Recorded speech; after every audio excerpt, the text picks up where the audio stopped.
Queridos irmãos, vamos abrir a palavra de Deus no livro de Gênesis, capítulo 42. Estamos chegando ao final do livro de Gênesis. Depois de já mais de um ano, quase 2 anos de exposição, vamos chegar ao final do livro de Gênesis esse ano, se Deus permitir. Para aqueles que acompanham a série, estão interessados, a exposição dos capítulos de 1 a 11 já foi publicada sob a forma de livro. Você pode encontrar na nossa livraria. E a editora Vida Nova está trabalhando no segundo volume, que fala sobre a história de Abraão.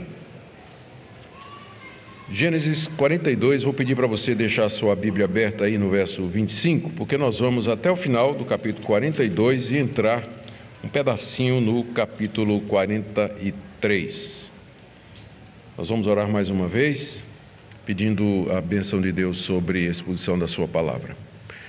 Ó Pai, te damos graças porque nós recebemos a revelação escrita do Senhor, onde o Senhor fez saber teu querer, teus planos, fez a revelação de si mesmo a nós e revelou também o nosso verdadeiro estado. Te damos graças porque podemos abrir essa palavra com liberdade, estudá-la e compreender e aplicar os seus ensinos para a nossa vida. Pedimos que mais uma vez o Senhor faça isso nessa noite. Em nome do Senhor Jesus.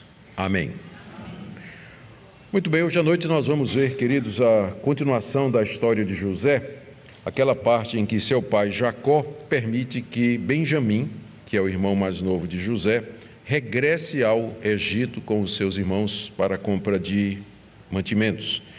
Depois de Deus ter derramado 7 anos de grande fartura sobre os países do Antigo Oriente, agora vem 7 anos de fome profunda sobre toda a terra. Isso envolvia Síria, Arábia, o Egito e também a terra de Canaã, onde Jacó estava morando com os seus filhos. E aí, apertado pela fome, lembremos que Jacó e sua família, eles eram criadores de gado, eles dependiam da agricultura, dependiam de grãos, de cereais, não só para o gado, mas para eles também. Apertados pela carestia, então Jacó determina que seus filhos vão até o Egito, porque ele ouviu falar que lá havia mantimentos e que lá seus filhos deveriam comprar o que era necessário para o sustento da família e voltar. Contudo, Jacó, nessa primeira vez, ele não permitiu que Benjamim fosse, porque ele receava que alguma coisa acontecesse com ele. Ele já tinha perdido José, e agora o irmão de José era Benjamim, irmão de pai e mãe, era o filho mais novo, devia ter mais ou menos, apesar de a gente, quando lê assim, tem a impressão de que era um menino, mas ele devia ter um pouco mais de 22 anos, Benjamim, a essa altura, mas era o filho mais novo de Jacó. E ele não deixa que Benjamim vá com seus irmãos com medo de acontecer alguma coisa, como tinha acontecido com José. E aí, quando os irmãos chegam no Egito, eles são reconhecidos por José, que a essa altura, pela providência de Deus, já havia se tornado o governador do Egito. E José, então, ao perceber que seu irmão Benjamim não está com os seus irmãos, ele põe em ação um plano com o objetivo de reaver o seu irmão e, quem sabe, se reconciliar com seus 10 irmãos mais velhos, depois que eles o traíram e o venderam como escravo aos midianitas, numa caravana que ia para o Egito. E assim o que José faz é acusar os 10 irmãos de serem espiões, que eles foram para o Egito não para comprar algum mantimento, mas eles foram para o Egito para espiar a terra, ver as fraquezas da terra, os pontos desprotegidos, para facilitar uma invasão, quem sabe, de alguma nação cananeia. Naquele tempo, as nações brigavam umas com as outras por espaço, gado, servos, riquezas e outras coisas mais. E aí, então, José acusa os seus irmãos e os obriga a ficar pelo menos mais 3 dias prisioneiros lá no Egito, até que eles dizem que são irmãos filhos de um mesmo pai, que um dos filhos já tinha morrido, que é José, que eles não reconhecem, que é quem está falando com eles, e que o mais novo está lá com o pai, e que eles não são espiões não, que eles tinham o melhor das intenções. José pega então aquela oportunidade para dizer que eles podiam voltar com alimento para a família, mas iam deixar um dos irmãos como refém, até que eles voltassem com o irmão mais novo, Benjamim, que era a prova de que eles estavam dizendo a verdade. E essa seria a condição para a libertação de Simeão, que é aquele que José escolhe para ficar como refém. Nós não sabemos por que Simeão, mas com certeza era um dos irmãos mais duros e cruéis, foi o que liderou o massacre dos homens de Siquém, como nós já tínhamos lido anteriormente. Muito bem. E aí, quando essas condições são colocadas aos irmãos de José, de que eles têm que voltar com Benjamim para que possam reaver Simeão, a lembrança do pecado que eles haviam cometido contra José vem à tona. E eles ficam assombrados e acham que alguma coisa está sendo feita, a providência está indo contra eles por causa daquilo que eles tinham feito com os irmãos. Fazia já 20 anos que eles tinham traído José. E a essa altura, então, nós vemos que eles não tinham se livrado do sentimento de culpa, de que eles tinham feito alguma coisa errada. Tanto é que, quando as coisas vão mal, eles interpretam aquilo como sendo uma espécie de castigo de Deus por aquilo que Deus não tinha esquecido que eles tinham feito contra o seu irmão. E José, longe de aliviar o sofrimento dos irmãos, que ele simplesmente podia dizer: não se preocupem, porque sou eu, vocês não me mataram, eu estou vivo. Ele não. Ele mantém sua identidade em sigilo, aperta os irmãos, porque ele quer que a consciência pesada faça o seu efeito completo, para que os seus irmãos de fato percebam o erro que eles tinham cometido, se quebrantem, se humilhem diante de Deus, para que possa haver uma verdadeira reconciliação. Muito bem, nós veremos então agora aquele momento em que Jacó é obrigado a permitir que Benjamim vá para o Egito. Quando ele recebe os seus filhos de volta, eles dão um relatório do que é que tinha acontecido. A nossa passagem ela é comprida, ela tem umas 4 partes, nós vamos tentar passar rapidamente, sem esquecer os essenciais. Bom, aqui do verso 25 até o verso 26, nós temos o relato do retorno dos 10 irmãos de José, 9, né? Porque Simeão ficou de refém, né? Os 9 irmãos de José voltando para casa. Vamos ler. José ordenou que lhes enchessem de cereal os sacos e lhes restituíssem o dinheiro, a cada um no saco de cereal, e os suprissem de comida para o caminho. E assim foi feito. E carregaram cereal sobre seus jumentos e partiram dali.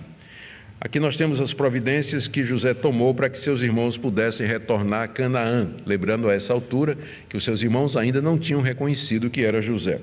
José mandou que enchessem os sacos que eles tinham trazido de cereal, mandou que, sem que eles soubessem, a trouxinha com as peças de prata que tinham sido trazidas para pagar o cereal fosse colocado de volta dentro do saco de cereal, e mandou que providenciassem comida para os seus irmãos no caminho de volta, como nós lemos aí no verso 25.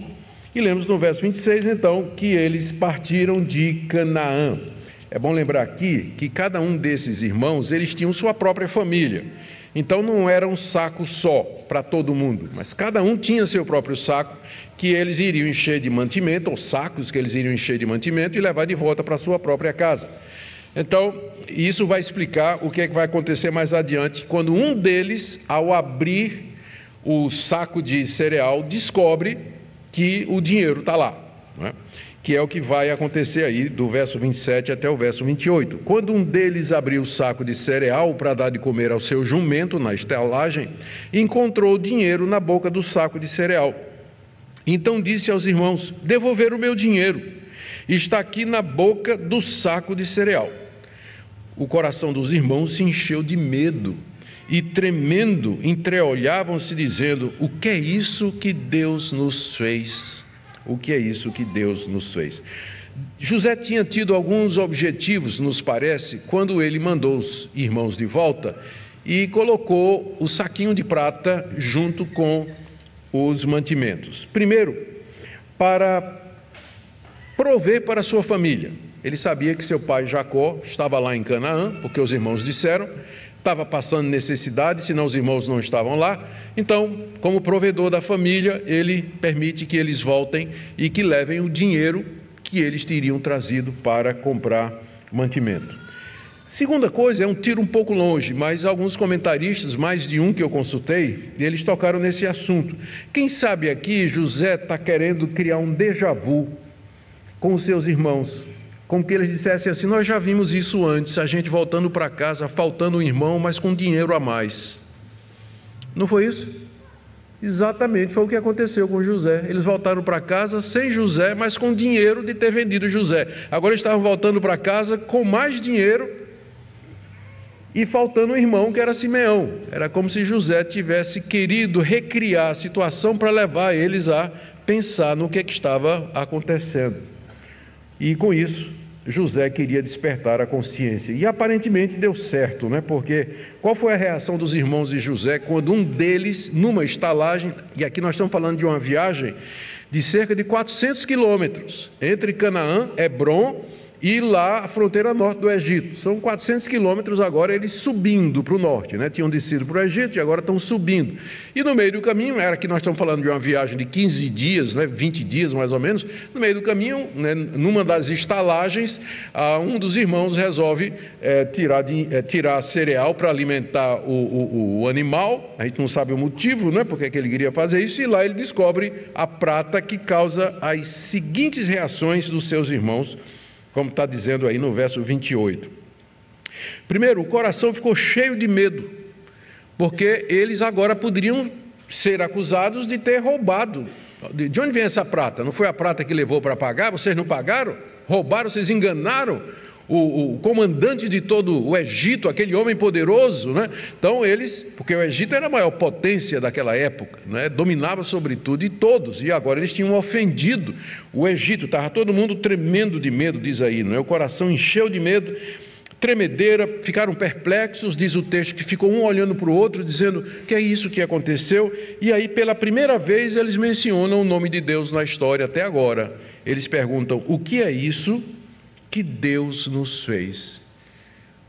Para o judeu, tudo o que acontecia era de Deus. O judeu não tinha problema com a doutrina da predestinação, nem da eleição e da soberania de Deus, porque para o judeu, Deus governava sobre tudo e sobre todos. Então, o que quer que acontecesse era a mão de Deus.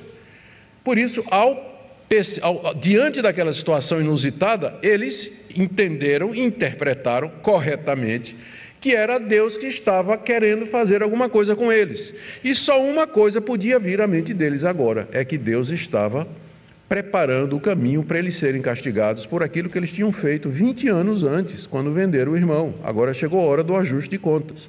Iam ser presos, daqui a pouco eles iam ouvir o barulho dos cavalos de Faraó, das carroças chegando, e os soldados armados dizendo: vocês roubaram o faraó, vocês roubaram José, o governador do Egito, e a prova é que vocês estão com prata aí. Um de vocês está com um saco de prata aí na sacola de mercadoria. Então eles disseram: Deus está por trás disso tudo para nos punir pelos nossos pecados. E aqui mais uma vez eu digo, falei isso na mensagem anterior, uma pessoa que tem a consciência culpada de alguma coisa que ela fez ou está fazendo errado e escondido, ela sempre vai interpretar o que de ruim lhe acontece à luz de Deus vindo atrás dele para um ajuste de contas. Por isso que não tem preço uma consciência tranquila. Não tem preço. A pessoa com a consciência tranquila diante de Deus, ela vai olhar para a vida não como sendo uma conspiração divina para puni-lo pelos seus pecados ocultos, mas como uma prova, como um teste da sua fé, jamais como um castigo de Deus, porque ele sabe que diante de Deus o que ele tinha de confessar e de colocar em ordem já fez. Não é o caso dos irmãos de José. Eles se sentem assim ameaçados pela ira de Deus, por conta da consciência de culpa daquilo que eles tinham feito algum tempo atrás. E aí a coisa fica pior quando chegam em casa e descobrem que também tem dinheiro no saco de todo mundo. Não era só desse lá no caminho não que eles descobriram, mas tinha dinheiro no saco lá, da sacola de todo mundo, né? Aconteceu depois que eles chegaram em casa. Diz aí, do verso 29 a 35, eu queria ler com vocês agora. Vieram para Jacó, seu pai, na terra de Canaã, e lhe contaram tudo o que lhes havia acontecido, dizendo: O homem, o Senhor da terra, falou conosco de maneira ríspida, nos tratou como espiões da terra. Nós dissemos a ele: somos homens honestos e não espiões, somos 12 irmãos, filhos de um mesmo pai, um já não existe e o mais novo está hoje com o nosso pai na terra de Canaã. Então o homem, o Senhor da terra, respondeu: nisto saberei que vocês são homens honestos. Deixem comigo um de seus irmãos, peguem o cereal para remediar a fome de suas casas e vão embora. Mas tragam-me o seu irmão mais novo, assim saberei que vocês não são espiões, mas homens honestos. Então entregarei o irmão de vocês e vocês poderão negociar na terra. Aconteceu que quando foram, isso aí foi o resumo que eles deram para Jacó, né? Aconteceu que quando foram despejar o cereal que havia nos sacos, cada um tinha sua trouxinha de dinheiro no saco de cereal. Ao ver as trouxinhas com o dinheiro, eles e o seu pai ficaram com medo. Se já estavam com medo, agora esse medo aumentou 8 vezes mais, né? São 8 sacolinhas a mais, né? 7 vezes mais aumentou esse medo aqui. Era o dinheiro com que eles tinham pagado os cereais. Eles, ao darem o resumo para o pai, eles dizem que foram tratados rispidamente, com brutalidade. Note como eles se referem a José: o homem, o senhor do Egito, porque não sabiam quem era, mas era o homem, o senhor do Egito. E eles dizem que tiveram que dar informações sobre a família para poder sair com vida, não é? Que eram homens honestos, pacíficos, que eram 12 irmãos, um tinha morrido, o caçula estava com o pai, e aí foram liberados para voltar, mas tinham que trazer Benjamim para poder liberar Simeão, que tinha ficado como refém. E é aí que eles descobrem que isso não vai ser tão fácil assim, porque agora como é que eles iam voltar com Benjamim, quando a prova da culpa de que eles eram espiões e ladrões estava ali no saco que cada um tinha trazido? Não é à toa que eles então, diz aí o final do verso 35, que eles e seu pai ficaram com muito medo, muito medo. A gente não tem ideia, talvez a gente não consiga imaginar o porquê do medo, porque nós vivemos numa situação completamente diferente. Mas no Antigo Oriente as nações eram extremamente cruéis, especialmente aquelas que se tornaram impérios mundiais, e elas puniam com morte, com castigos e com torturas dissidentes, espiões, inimigos. O que elas podiam fazer para usar de maldade contra as pessoas que elas queriam fazer mal, elas faziam. E o Egito não era exatamente conhecido por tratar bem os seus prisioneiros ou seus inimigos. Faraó tinha poder de vida e morte sobre seus súditos e sobre todo o império, o mundo antigo sobre o qual ele governava. Ele era considerado como filho dos deuses, inclusive. Filho dos deuses, quem ele queria matar, ele matava. Era só ler a história do copeiro, né? E do padeiro, que a gente já viu aqui. Por isso, a família de Jacó, ali em Canaã, uma terrazinha desse tamanho, comparado com o império do Egito, eles ficaram tremendo, né? A qualquer momento, nós vamos ser assediados aqui pela polícia do faraó, vamos ser presos e torturados e mortos, acusados não somente de espiões, mas de ladrão também. E o pior é que a prova está aqui, né? Nós estamos aqui com a prova de que a acusação deles é de fato verdadeira, não é? E quando tudo isso aconteceu, o foco aqui passa a ser o velho patriarca Jacó. E do verso 36 a 38, a gente vê como ele fraquejou naquele momento, não é? Depois de tanto tempo andando com Deus, chega um momento em que a sua fé meio que vacila. Vamos ler aqui do verso 36 em diante. Então Jacó, o pai deles, disse: vocês vão me deixar sem filhos. José se foi, Simeão se foi, agora querem levar Benjamim. Todas essas coisas acontecem contra mim. Mas Rúben disse a seu pai: o senhor pode matar os meus 2 filhos se não trouxer Benjamim de volta. Deixe que eu tome conta dele e eu trarei de volta para o Senhor. Mas Jacó respondeu: o meu filho não irá com vocês. O irmão dele está morto e ele é o único que ficou. Se lhe acontece algum desastre no caminho, vocês farão descer os meus cabelos brancos com tristeza à sepultura. O velho patriarca, ele deixa de ver a providência de Deus em todas as coisas e acusa os seus próprios filhos de quererem deixá-lo sem filhos. Verso 36, vocês vão me deixar sem filhos. Ele não sabe, mas é verdade. José se foi e a culpa foi dos irmãos mesmo, não é?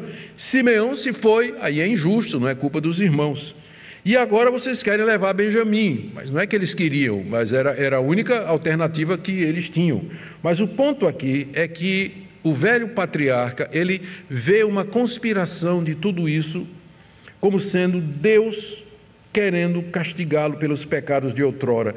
E até Jacó também tinha os seus esqueletos no armário. Ele tinha roubado a primogenitura do seu irmão, não é verdade? Então ele entendia desse negócio de roubar, porque ele roubou a primogenitura de Esaú.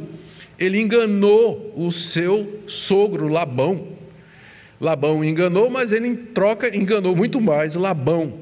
E como eu disse, quem tem um histórico assim, quando alguma coisa ruim acontece, vai dizer isso aqui: tudo isso está acontecendo contra mim, isso é uma conspiração, isso é a mão de Deus contra mim pelos meus pecados cometidos. Ele nessa altura não pensou em Simeão, ele não pensou nos seus filhos, ele pensou só nele, né? Ele se tornou o centro, como se tudo fosse em redor dele. Tudo girasse em torno dele. Tudo isso é contra mim, característico de quem tem a consciência culpada diante de alguma coisa ruim que acontece na sua vida. Tudo isso é contra mim. É assim que ele vai ver, é assim que ele vai interpretar. O mais velho, Rúben, ele tenta persuadir o pai a liberar Benjamim para voltar ao Egito. Era imperativo que isso acontecesse, senão Simeão ia ser morto lá no Egito. E Rúben tenta, sem efeito e sem sucesso, conseguir o consentimento do pai, não é? Ele chega inclusive a oferecer os seus 2 filhos como garantia: se eu não trouxer Benjamim de volta, você pode matar meus 2 filhos. Eu não sei em que sentido isso seria um consolo, né? Como é que Jacó vai entregar Benjamim na mão do irmão que disse que ia matar os 2 filhos, né? Se ele matava os 2 filhos, mata Benjamim também, né? Então não foi lá muito diplomata aqui a tentativa do Rúben, né? Ele oferece os 2 filhos como garantia, promete tomar conta de Benjamim, promete trazê-lo de volta, mas isso não move o coração de Jacó. Verso 38, meu filho não irá com vocês.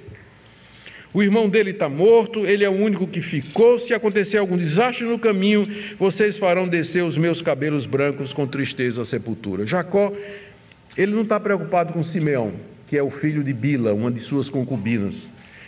Ele não vai deixar Benjamim voltar para o Egito. Simeão vai ter que morrer, mas Benjamim não volta para o Egito.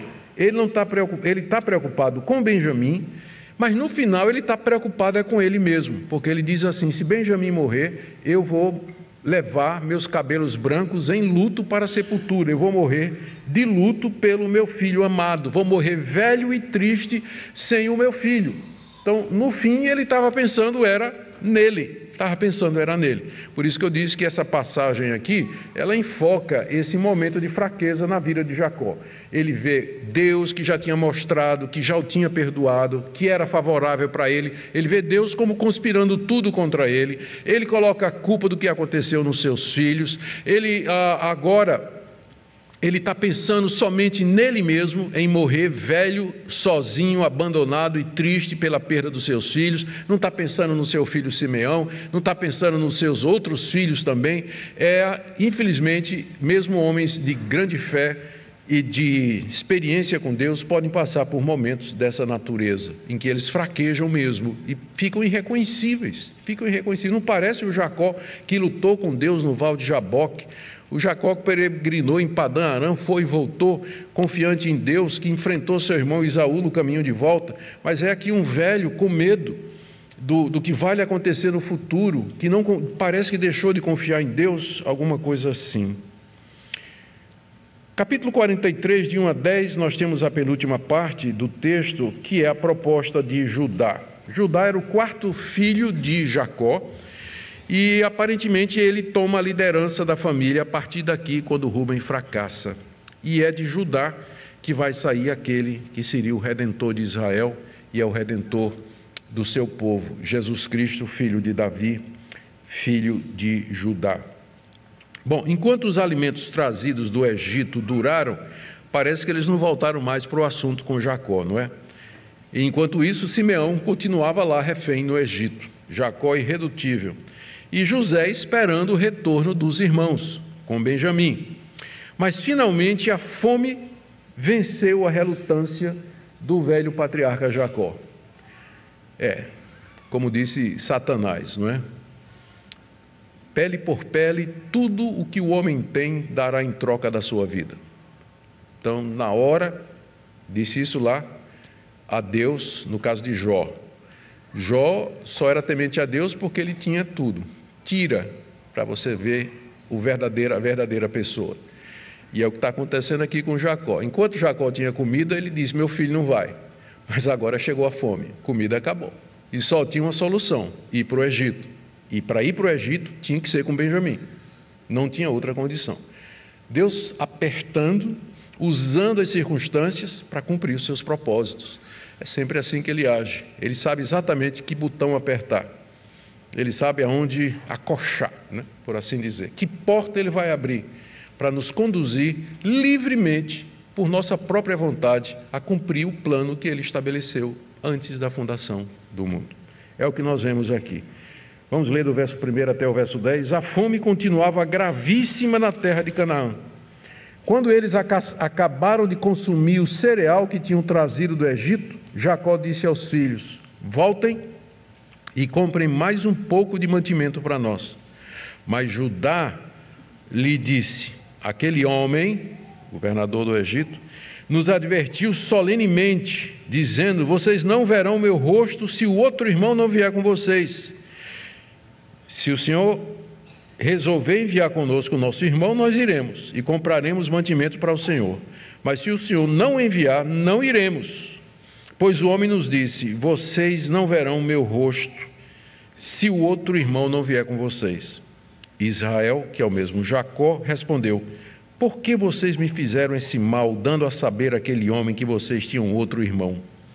Eles responderam: o homem nos fez perguntas específicas de nós e de nossa parentela, dizendo: o pai de vocês ainda é vivo, vocês têm outro irmão? Nós apenas respondemos o que ele nos perguntou. Como podíamos adivinhar que ele nos diria: tragam outro irmão? Então Judá disse a Israel, seu pai: deixe o jovem ir comigo, e nos levantaremos e iremos, para que vivamos e não morramos, nem nós, nem o Senhor, nem os nossos filhinhos. Eu serei responsável por ele. Da minha mão o Senhor poderá requerê-lo.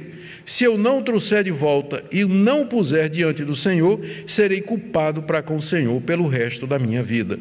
Se não nos tivéssemos demorado, já teríamos ido e voltado 2 vezes. Essa é a proposta que vai conquistar o coração de Jacó. Como eu disse, enquanto os alimentos duraram, ele não queria saber do assunto, mas agora a fome estava apertando, né? E quando o estômago começa a roncar, a gente pensa de maneira diferente sobre assuntos sobre os quais a gente tinha uma opinião anterior.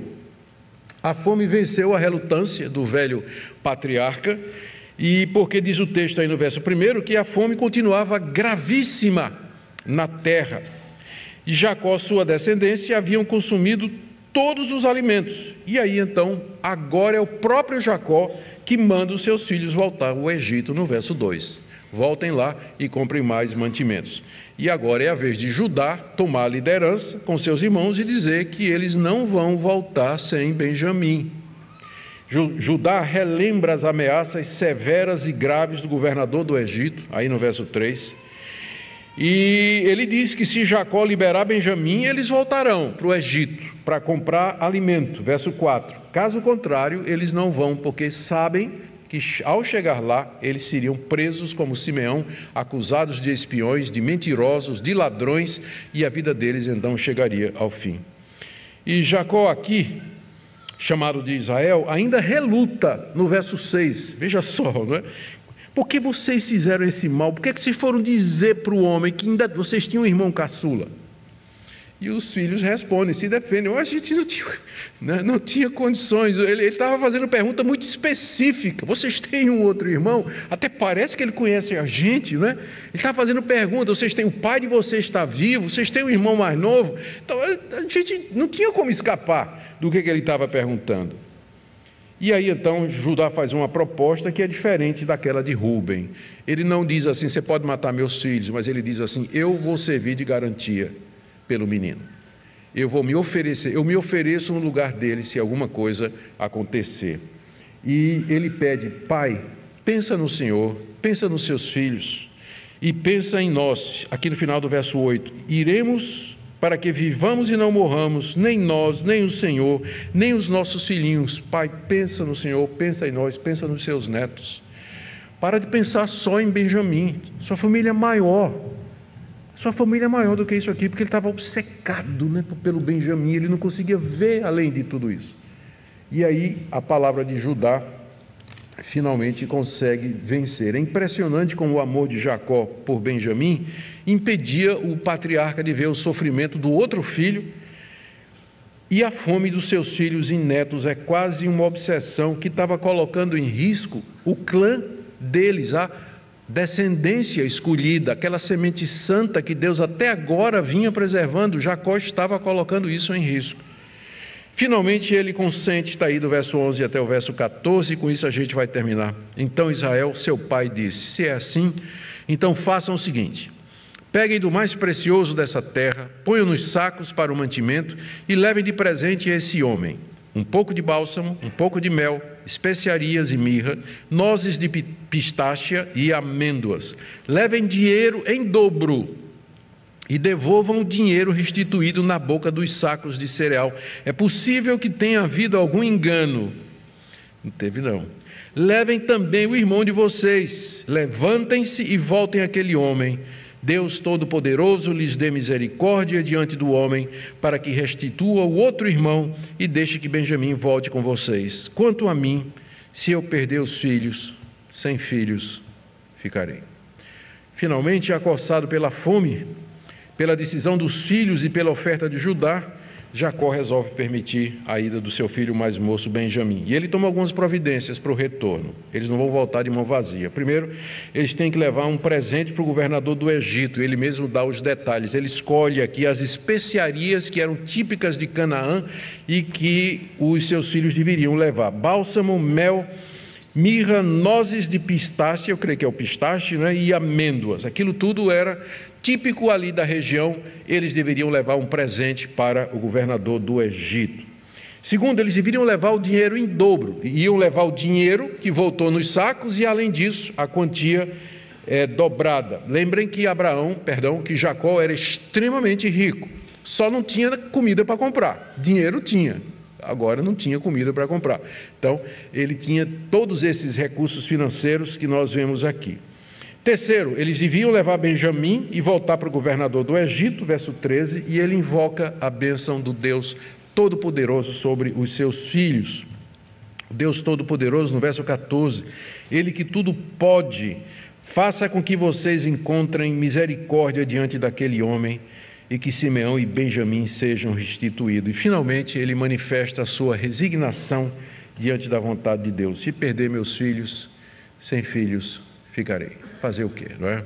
Se essa é a vontade de Deus, se esse é o caminho que Deus está mostrando, então eu vou seguir esse caminho conforme se apresenta para mim. Queridos, na próxima mensagem, se Deus permitir, nós veremos o encontro de José com Benjamim, com seus irmãos, já se encaminhando para o final do livro de Gênesis, mas eu queria tirar algumas lições para nós aqui nessa noite. Primeiro, a Bíblia não oculta a fraqueza dos homens de Deus, aqueles que são chamados heróis da fé. Jacó é listado lá em Hebreus e em várias outras partes do Novo Testamento como sendo um homem de fé, de grande confiança e esperança em Deus. Ele é colocado como exemplo para nós. Mas isso não quer dizer que ele era uma pessoa sem defeito. Não era sempre que sua fé estava firme. Jacó pensou que Deus estava contra ele, depois de todas as demonstrações que Deus havia dado de seu favor. Jacó estava cego por conta do seu amor a Benjamim, a ponto de colocar em risco as promessas que foram feitas a Abraão. Ele acusou seus filhos de terem agido de maneira tempestiva, sem perceber a gravidade e a seriedade da situação. Ele manifestou uma resignação estoica. Se tiver que ser assim, tudo bem. Se eu tiver de perder meus filhos, eu vou perder também.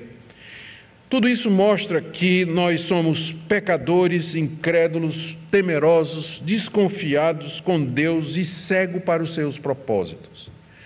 Jacó é o quadro da raça humana. Jacó é o quadro do cristão.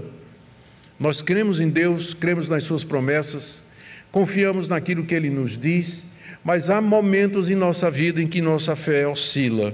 que ela vai lá para baixo. E nós agimos até como se não fôssemos cristãos, tomando determinadas atitudes, olhando para a vida, como se nós não conhecêssemos o Deus Todo-Poderoso que cuida de todas as coisas. Eu não sei se você está passando um momento desse aqui hoje. E essas histórias, como essa de Jacó, ou como o pecado de Davi, não estão na Bíblia para nos encorajar a permanecer no pecado, mas para dizer para você, você não é o único. Você não é o único que está aqui nessa noite e que está questionando, que está fraquejando, que está enfrentando algum problema, alguma dificuldade, que está com receio de que as coisas vão acabar contra você, que existe uma conspiração de Deus contra você. Você não é a única pessoa que passa por isso. Isso faz parte da nossa fraqueza, isso faz parte das oscilações da nossa natureza corrompida, e somente na glória nós teremos uma natureza livre dessas imperfeições e oscilações. Então eu queria que nessa noite você tomasse ânimo, que você se levantasse, que você não olhasse para as circunstâncias dessa perspectiva, mas olhasse a perspectiva de alguém que foi perdoado por Deus em Cristo Jesus. Não há mais nenhuma condenação para aqueles que estão em Cristo Jesus. Se sua consciência lhe acusa de alguma coisa que ainda precisa ser colocada em ordem diante de Deus, se confessarmos os nossos pecados, Ele é fiel e justo para nos perdoar os pecados e nos purificar de toda injustiça. Cristo veio salvar pecadores como Jacó, como eu e como você. Ele não veio salvar anjos e justos. Então não há razão nenhuma para que você não desfrute de plena alegria, gozo, paz e comunhão perfeita com Deus. Porque o problema não são os nossos pecados, o problema são os pecados não resolvidos, os pecados não tratados. E você pode tratar. Talvez você tenha que se reconciliar, talvez você tenha que pedir perdão, talvez você tenha que restituir, talvez você tenha que parar determinados relacionamentos, determinadas atitudes, determinados negócios. O que for preciso, não tem preço, não tem nada que seja custoso demais para aquele que deseja de fato ter uma vida de plena comunhão com Deus. A segunda lição que nós podemos tirar aqui é de como Deus, através das circunstâncias, Ele faz com que as pessoas livremente tomem decisões que vão cooperar para a realização daquilo que Deus já tinha planejado desde a eternidade. O plano de Deus sempre foi que os descendentes de Abraão ficassem 400 anos no Egito, como escravos, para que Deus os tirasse de lá, através de Moisés, fizesse deles o seu povo, fizesse um pacto, uma aliança, desse a lei, o culto, as instituições, o sacrifício, o sacerdócio e a promessa da chegada do Messias. Esse sempre foi o plano de Deus. Percebam como Deus vai tecendo isso na história. Jacó não queria ir para o Egito, ele não queria deixar os filhos ir, e também, evidentemente, ele não queria ir também. Deus resolve isso mandando uma fome. Simples, né? Para quem tem todo o poder no céu e na terra. Manda uma fome. E, pela providência, ele faz com que o filho de Jacó, lá no Egito, se torne o governador e guarde cereal suficiente para matar a fome do mundo todo, além do Egito. Então, Jacó vai sendo cercado de tal forma que, no fim, a única decisão que resta é aquela que vai cumprir a vontade de Deus. Primeiro vai Benjamim, depois José vai mandar buscá-lo e ele vai também. E aí o plano de Deus se concretiza. E no livro de Êxodo, a gente vê como Deus agora começa a trabalhar com os israelitas lá na terra do Egito e surge a figura de Moisés, tão importante para a história da redenção. Esse é o nosso Deus. É o Deus que age nas circunstâncias. Para nós não há acasos, para nós não há sorte, para nós não há azar, para nós não há coincidência. Mas há um Deus que está agindo. Nem sempre a gente consegue ver, como Jacó, a essa altura. Jacó não estava entendendo nada. Jacó estava completamente perdido. Ele não percebia o que Deus estava fazendo aqui. Só achava que Deus estava contra ele, mas não era nada disso. Deus estava a favor dele, porque Deus queria tirar ele de lá para levar para o Egito, onde ele seria protegido, cuidado e morreria em paz lá, como de fato aconteceu. Mas às vezes a gente não entende. E aí a gente questiona Deus. A gente fica com raiva de Deus. Fica frustrado, furioso, para de orar, para de ler a Bíblia. A gente acha que Deus é injusto, desanima. Mas eu queria que nessa noite você aprendesse que Deus nem sempre Ele presta conta do que Ele está fazendo para você e para mim. E o que Ele pede de nós é que nós confiemos nele, que Ele é justo, que Ele é bom, que Ele nos ama e que Ele faz com que todas as coisas cooperem para o nosso bem, ainda que no momento nós não compreendamos. Mas Ele pede que você confie nele, que você descanse nele, porque Ele vai fazer que no final tudo concorra para o seu bem, para o benefício eterno de seu e daqueles que são seus. E ainda mais uma lição aqui, queridos. Eu não posso deixar de notar a mudança que houve aqui com Judá, não é?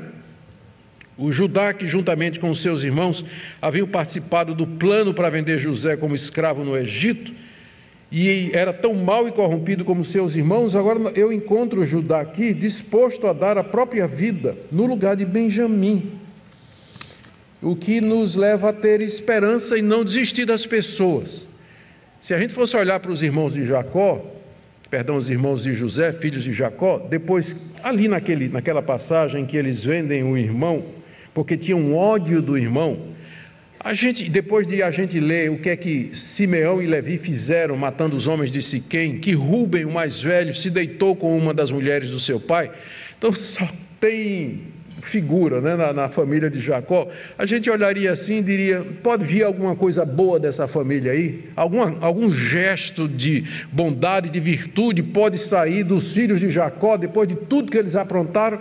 Aparece Judá, dizendo, pai, por amor ao Senhor, a nós, nossos filhos, seus netinhos, deixa a gente ir para o Egito, eu me ofereço no lugar de Benjamim. Se alguma coisa acontecer, o Senhor vai cobrar de mim. Eu me coloco aqui, meio que tomando o lugar de Benjamim diante do pai, assumindo a responsabilidade, não é? Então, isso também a Bíblia tem histórias assim. Tem história de gente que vacila, mas também tem história de gente ruim que muda e que aprende, o que nos dá esperança de não desistir das pessoas e não olhar para as pessoas e dizer assim, esse não tem jeito. Isso aí não tem jeito, vou entregar a Satanás, porque não tem esperança para ele no reino de Deus. Não. Se tem mudança na vida de Judá, pode ter na sua, pode ter na minha, e daquelas pessoas que estão perto de você e que você considera que estão pessoas que nunca irão mudar, ou de quem não pode vir alguma coisa boa. E, por último, queridos, Deus aqui está trabalhando em tudo isso para levar a reconciliação de José com seus irmãos, preservar a semente santa, ser glorificado e executar o plano da redenção. Que Deus maravilhoso, é através de Judá mais tarde que virá o Salvador prometido. Não é de Simeão, não é de Rúben, mas do quarto filho, que é Judá, que toma a liderança a partir daqui. Dele virá Jesus Cristo, Filho de Deus, nosso Salvador. Amém? Que Deus aplique essa palavra no seu coração, querido. São instruções que nós oramos que o Espírito Santo de Deus aplique na vida prática a cada um de vocês.